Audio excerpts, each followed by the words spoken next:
نتیجہ نتیجہ بھی ایک رزق ہے۔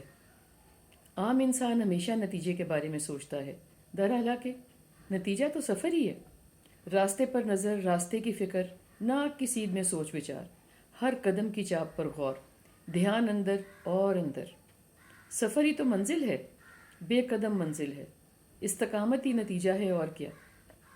نتیجے کی فکر میں ہم ارد گرد، ادھر ادھر، اوپر نیچے کہیں دیکھتے ہی نہیں، کسی اور چیز کے بارے میں سوچتے ہی نہیں، بس ون ٹریک ہو کے کہ نتیجہ۔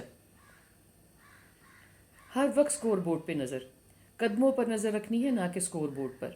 جس نے لکھا ہے اور جس نے لکھنا ہے اوپر والے نے، وہ دیکھ بھی لے گا اور لکھ بھی لے گا اور ہمیں دیکھ بھی لے گا۔ سوشل میڈیا نے سکور بورڈ کو بہت ہی مضبوط کر دیا۔ کتنے لائکس، کتنے لوگوں نے دیکھا اور کیا کہا۔ کوئی بھی سفر، اور روحانیت کا سفر اور آخرت رخی زندگی کوئی ایسے کٹتی ہے کیا؟ کوئی کھیل تھوڑا ہی نہ ہے کہ یہاں پر یہاں کے مطابق، یہاں کے لوگوں کے مطابق ہو گیا تو جنت کی حقدار اور آسانی۔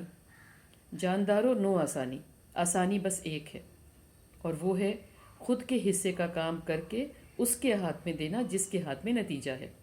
خالق، مالک، رازق، نتیجہ بھی تو رزق ہے نا۔ قابلیت ہوگی تو ملے گا، وگرنہ نہ ہی ملے گا۔